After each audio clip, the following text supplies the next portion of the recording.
Häufig berichten mir Patienten von einer sogenannten Spirale, von einer Abwärtsspirale, die sie vor dem Eingriff erlebt haben.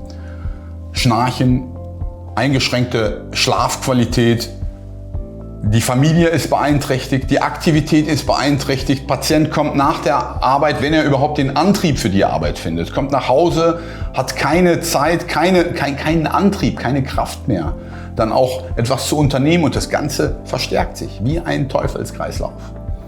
Und ich freue mich dann auch, den gegenteiligen Effekt und die gegenteilige Entwicklung zu verfolgen nach dem Snorlifts-Eingriff, weil Patienten häufig dann auch berichten, wie sehr sie in ihrer Energie, in ihren Aktivitäten gestärkt sind.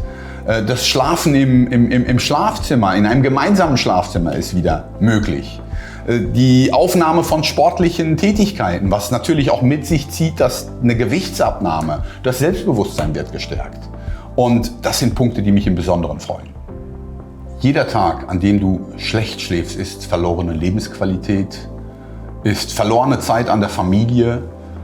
Und ich möchte jeden dazu auffordern und bitten, mal in sich zu gehen und gerade bei Anzeichen eines schlechten Schlafes oder gar von Atemaussetzern, Tagesmüdigkeit, schlecht geschlafen, ich fühle mich wie gerädert, regelmäßig. Ich habe keinen Antrieb, ich schlafe regelmäßig nach dem Essen ein. Manchmal sogar am Steuer oder als Beifahrer.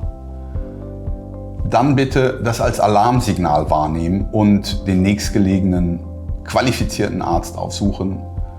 Das ist wichtig.